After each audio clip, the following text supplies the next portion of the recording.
नमस्कार, मैं अम्बेश पंत आप सबका स्वागत करता हूं। मैं कोटद्वार में हूं और जिस तरह से पेंशन्स को लेकर के लगातार उत्तराखंड में और देश भर में तरह तरह के आंदोलन किए जा रहे हैं, यानी पुरानी पेंशन बहाली को लेकर के तमाम ग्रुप्स के द्वारा आंदोलन किया जा रहा है पुरानी पेंशन लागू करने के लिए। क्या है ये पुरानी पेंशन और किस किस तरह से इसका लाभ मिलने वाला है। मेरे साथ में चर्चा के लिए मौजूद हैं ध्यानी जी। आप पेशे से एक शिक्षक हैं और आपका भी एक ग्रुप जिसका कल संभवतः देहरादून के शिक्षा महानिदेशालय में धरना प्रदर्शन था ओल्ड पेंशन को बहाली को लेकर के। आगामी 13 तारीख को भी यानी 13 जनवरी 2023 को भी कोटद्वार के मालवीय उद्यान में एक विशाल सम्मेलन होना है, धरना प्रदर्शन होना है ओल्ड पेंशन बहाली को लेकर के। तो मैं थोड़ा सा ध्यानी जी से ही जान लूंगा कि क्या है ये ओल्ड पेंशन और किस तरह से इसका लाभ होने वाला है जो रिटायर्ड कर्मचारी होंगे। ध्यानी जी, सबसे पहले मैं स्वागत करूंगा आपका। थोड़ा सा आप मुझे समझाएं कि ये जो ओल्ड पेंशन है तमाम यहाँ पे ग्रुप्स में उत्तराखंड में बटे हुए हैं, क्या है ये अलग अलग जो ग्रुप्स हैं और किस तरह से लाभ मिलेगा इसको। सबसे पहले तो आप जैसे बुद्धिजीवी और मनीषी पत्रकारों का दिल से धन्यवाद, साधुवाद और अभिनंदन मेरे सभी पेंशन विहीन साथियों की तरफ से, क्योंकि आप इस ज्वलंत मुद्दे को इसको उठा रहे हैं और हम सब आपके हमेशा आभारी रहेंगे। आप जो इस समाज के चौथे स्तंभ के रूप में जाने जाते हैं जी, और आपको मैं अधिकतर देखता हूं कि आप उन मुद्दों पे बात करते हैं जो मुद्दे बहुत जरूरी हैं उठने। तो मैं सबसे पहले सबकी तरफ से धन्यवाद देता हूं और आपके सभी दर्शकों को मेरी तरफ से हार्दिक धन्यवाद, अभिनंदन जी। अब आप पेंशन की बात करेंगे तो जहां तक ओपीएस या एनपीएस दो चीजें चल रही हैं जी, तो एनपीएस और ओपीएस नाम की कोई चीज नहीं है। असल में ये शब्द जो हैं इजाद किए गए, बनाए गए हैं। पहले क्या था, जब से हमारा देश आजाद हुआ 1947 से, तब से गवर्नमेंट के जितने कर्मचारी, सरकारी कर्मचारियों को लगातार पेंशन मिला करती थी जी, और उसे पेंशन के रूप में जाना जाता था। एक प्रोविडेंट फंड जिसे कहते हैं, प्रोविडेंट फंड इकट्ठा होता था कर्मचारी का। वो प्रोविडेंट फंड एक निश्चित उसका परसेंटेज होता है, जो आज की डेट में 8.33% है, वो उसके अंदर कटता रहता है। और जब कोई भी कर्मचारी रिटायर होता है तो वो प्रोविडेंट फंड उसको एक सम्मान निधि के रूप में दिया जाता था, और साथ से जब जिस डेट को रिटायर हुआ उस दिन से उस कर्मचारी को एक निश्चित रकम, जो कि पेंशन का एक नियम होता है, जो आपकी बेसिक सैलरी है उसका हाफ पेंशन बनती, तो वो पेंशन उसको उस दिन से उसकी आजीविका के लिए, उसके भरण पोषण के लिए, उसके परिवार के लिए वो दी जाती थी। लेकिन अक्टूबर 2005 गवर्नमेंट ने एक बहुत ही खराब निर्णय लिया कि उस पेंशन को बंद कर दिया गया। अक्टूबर 2005 तक लोगों की थी, उसके बाद से जो भी एम्प्लॉय आएगा तो उसको बंद कर दिया गया। उसके बाद से एक नया नियम बनाया गया या नई पेंशन को लागू किया गया। तो वो जो पेंशन तो नहीं कह सकते उसे, लेकिन हुआ क्या कि उस समय लोग समझ नहीं पाए इस बात को कि क्या है, क्योंकि उसके नियम क्लियर नहीं थे, लोगों के अंदर अवेयरनेस की कमी थी, लोग उस बात को जान ही नहीं पाए कि क्या है पेंशन। तो वो तब से जब ये लोग जानना शुरू हुए तो लोगों ने नाम दिया ओपीएस और एनपीएस।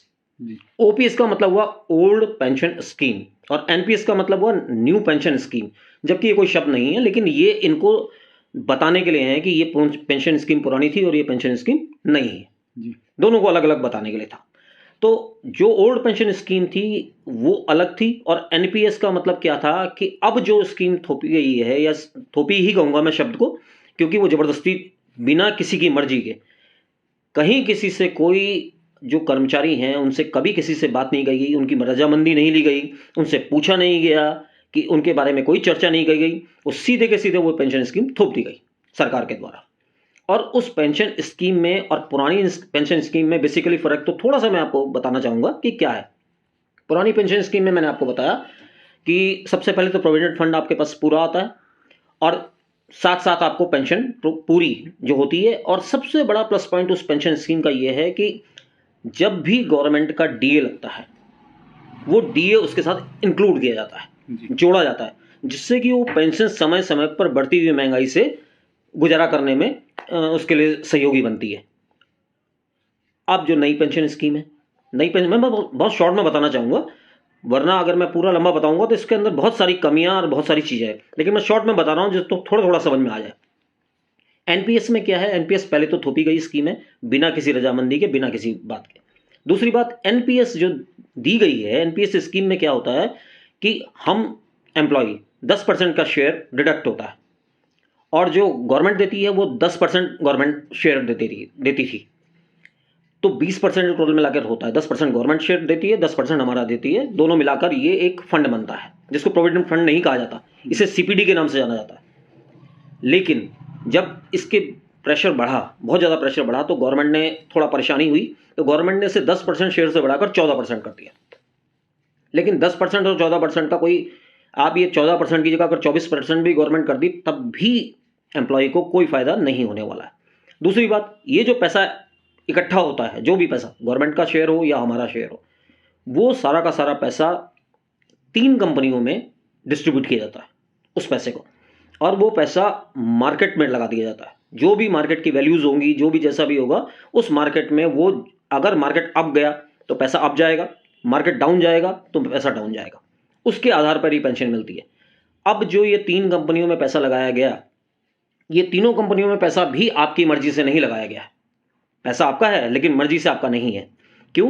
क्योंकि उसके लिए कोई रजामंदी नहीं है। अगर मैं किसी एलआईसी में डालता हूं, म्यूचुअल फंड में डालता हूं, या किसी भी चीज में अगर मैं पैसा लगाता हूं, शेयर्स में लगाता हूं, तो मेरी मर्जी होगी ना, मैं कौन सी कंपनी का लूं। मुझे रिलायंस पसंद है तो मैं रिलायंस लूं, मुझे ओएनजीसी पसंद है तो मैं ओएनजीसी लूं, मुझे एसबीआई पसंद है एसबीआई लूं। लेकिन इसमें आपकी मर्जी नहीं है। ये पैसा सब आप उनको अपनी मर्जी से लगाया गया। आपको नहीं पता कि आपको डूबती हुई कंपनी में पैसा इन्वेस्ट कर रहे हैं या बढ़ती हुई कंपनी पे पैसा इन्वेस्ट कर रहे हैं। दोनों पैसा कहां जा रहा है आपको पता नहीं। तो ये इसका एक बहुत बड़ा नुकसान तो एक ये है। दूसरी बात, अगर पेंशन स्कीम है तो ऑलरेडी मार्केट में चल ही रही है, बैंक्स भी करते हैं और बहुत सारी प्राइवेट एजेंसी भी करते हैं। आप चाहें तो प्राइवेट दे सकते हैं पैसा इकट्ठा कर कर, और वो आपको पेंशन के रूप में पेंशन स्कीम चलती है, वो देते रहते हैं। सेम इसी तरह की स्कीम ये गवर्नमेंट ने बनाई है, जिसका कि हर इंसान को बहुत बड़ा नुकसान हो रहा है। ये दोनों का बेसिक फर्क है जी। बात की जाए जो आपका आगामी 13 जनवरी को धरना प्रदर्शन होना है, या सरकार के लिए मांग जो आपकी रहेगी, मालवीय उद्यान में ये पूरा जन सैलाब वहाँ पे उमड़ेगा, सरकारी कर्मचारी वहाँ पे आएंगे, किस किस चीज़ों को लेकर के मांग रहेगी?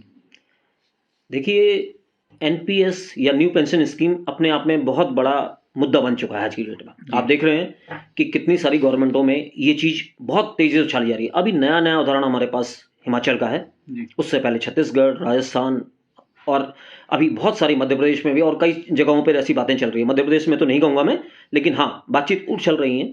तो ये पूरे सभी सरकारी जितने कर्मचारी हैं, ये सब कोशिश कर रहे हैं अपने अपने स्तर पर, और इनके अलग अलग ग्रुप हैं। बहुत सारे लोगों ने अलग अलग ग्रुपों से ये अपने अपने स्तर पर प्रयास कर रहे हैं, सभी लोग। तो ऐसे ही हम लोग भी अपने प्रयासों पे लगे हुए हैं, अलग अलग ग्रुपों से हम भी जुड़े हुए हैं। हम अपने स्तर से जितना भी प्रयास हमसे हो सकता है वो हम कर रहे हैं। तो अभी जो 13 तारीख का जो कोटद्वार का जो धरना प्रदर्शन है, जो गवर्नमेंट को जगाने के लिए एक छोटा सा संदेश है, तो वो एनएमओपीएस ग्रुप है जो इधर पौड़ी का, तो उसके साथ किया जा रहा है, ताकि सभी लोगों का इसमें शामिल होना जरूरी है। और जहाँ तक पेंशन की बात है, पेंशन तो आवश्यक है ही, सभी जानते हैं। और अगर पेंशन लागू करने में इतनी दिक्कत थी, तो जितने भी राजनेता हैं या जितने भी लोग हैं, उन सब की पेंशन ऑलरेडी है, लेकिन कर्मचारियों की पेंशन नहीं है। अगर मान लेते हैं हम कि सरकार समझती है कि इसके अंदर बहुत ज़्यादा भार पड़ रहा है पेंशन का, और पेंशन के भार की वजह से हमारी अर्थव्यवस्था डामाडोल हो रही है देश की, तो उस चीज़ के हिसाब से तो सबकी पेंशन बंद होनी चाहिए थी ना। मेरा किसी से विरोध नहीं है, किसी राजनीतिक पार्टी से भी विरोध नहीं है, न किसी राजनेता से विरोध है, लेकिन हाँ, अगर ये पेंशन इतनी नुकसानदायक है तो उस पेंशन को सभी के लिए बंद करना चाहिए था। कुछ लोगों के लिए चालू और कुछ लोगों के लिए बंद, ये दिक्कत की बात है। बात की जाए अगर सरकारी कर्मचारियों की, जो सरकारी सेवा में कार्यरत हैं, ये पेंशन अगर लागू होती तो निश्चित तौर पे फायदा सभी को होने वाला है, बिल्कुल सबको। लेकिन इसमें चंद लोग ही सक्रिय हैं, कई लोग इसमें निष्क्रिय हैं। तो क्या कहेंगे आप उस पर कि क्यों वो निष्क्रिय हैं? मैं बहुत धन्यवाद करूंगा आपका कि आपने इतना बढ़िया प्रश्न उठाया है, क्योंकि मैं देखने में आता है कि हम लोग जितने भी लोग हैं, कर्मचारी हैं, सब लोग चाहते हैं कि पेंशन हो, लेकिन चाहते कैसे? घर में बैठकर, ताकि मैं घर में बैठा रहूं अपने पास, और जो पेंशन होनी है वो हो जाए, पेंशन या कोई भी मुद्दा हो जाए। जबकि इसके लिए आपको अपना विरोध प्रदर्शन, अपना टाइम, अपना समय, तन मन धन तीनों चीज़ लगानी पड़ती हैं। अभी उदाहरण इतना बड़ा हिमाचल का है, लोगों ने रात नहीं देखा, दिन नहीं देखा, और हमारे यहाँ उत्तराखंड में बहुत देखने में आया, क्योंकि मैं कई वर्षों से इस चीज़ के साथ जुड़ा हुआ हूँ। तो एक चीज़ व्हाट्सएप पे इमोजीज होती हैं, तो केवल व्हाट्सएप तक ये रह जाता है सिमट कर। आप कोई भी लाइन लिखिए, कुछ भी लिखिए, तो एक अंगूठा जरूर लोग दिखा देते हैं कि आप लगे रहो, मैं तो हूँ ही जहाँ हूँ। तो मैं उन लोगों से, उन अपने सारे भाई बंधुओं से, उतने सभी अपने शिक्षक साथियों से, कर्मचारियों से विशेष अनुरोध करूंगा, आप अंगूठे को रहने दीजिए, आप खुद शामिल होइए और इस लड़ाई को लड़िए। इस चीज को, इतने मुद्दे को इतना अपने संख्या बल से इतना उठा दीजिए कि सबको दिखाई दे। आपका सहयोग, आपकी जरूरत, हमारे सहयोग, आपकी जरूरत, सब बहुत जरूरी है। आप लोगों का सबका शामिल होना इतना जरूरी है कि जितना संख्या बल बढ़ेगा तो सरकार तक बात पहुंचेगी कि हाँ भाई, ये कितना ज्वलंत और कितना जरूरी मुद्दा है, जो कि आपके आने वाले फ्यूचर से जुड़ा है। और जिन लोगों को एनपीएस है, उन लोगों को तो समझ में आ रहा है कि चलो भाई, ये इन लोग एनपीएस नहीं है इसलिए कर रहे हैं, लेकिन जो लोग ओपीएस यानी पुरानी पेंशन में हैं, उनके लिए भी ये बहुत जरूरी है। मेरे बहुत सारे साथी जुड़े हुए हैं ओपीएस वाले, जिनकी पेंशन ऑलरेडी है, लेकिन वो भी हमारे साथ इस मुद्दे, इस संघर्ष में बराबर साथ दे रहे हैं। मैं एक बात उन लोगों से कहना चाहता हूं जो जिनके पास पुरानी स्कीम है, कि वो सोचते हैं कोई बात नहीं, हमारा तो कोई मुद्दा ही नहीं है। मुद्दा कैसे नहीं है? मुद्दा तो 100% है। आपकी आने वाली जनरेशन, आपके बच्चे सब कल को सरकारी नौकरियों में आएंगे। वो सब बच्चे आकर नौकरी करेंगे, फिर उनको पेंशन नहीं मिलेगी, तो वो मुद्दा किसका है? वो मुद्दा आपका नहीं है क्या? तो चाहे पुरानी पेंशन स्कीम वाले हों, चाहे नई पेंशन स्कीम वाले, मुद्दा तो सभी का है।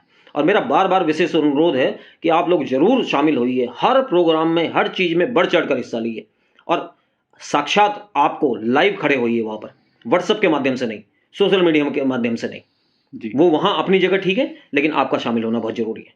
बहुत बहुत धन्यवाद ध्यानी जी, आपने एक महत्वपूर्ण जानकारी साझा की। ओल्ड पेंशन स्कीम और जो एनपीएस जो है न्यू पेंशन स्कीम्स में आपने बहुत अच्छे से अंतर बताया, और आप लगातार शिक्षा के क्षेत्र में जनपद स्तरीय क्रीड़ा रैली की अगर बात की जाए पौड़ी जनपद की, तो आपने वहाँ पे एक बेहतर तरीके से कार्य किया। 3 दिवसीय ये क्रीड़ा रैली थी, और वेरी फर्स्ट डे से यानी पहले दिन से ही मैंने वहाँ पे आप और आपके साथियों की मेहनत को देखा है। तो निश्चित तौर पे ये जो ओल्ड पेंशन का जो मुद्दा है, जो सरकारी कर्मचारी जिससे वंचित हैं, या आने वाले जो 2005 के बाद जितने भी कर्मचारी हैं, सरकार इस तरफ विचार करेगी, और आने वाले समय में जब ये रिटायरमेंट होंगे तो इनके भविष्य को सुरक्षित करेगी।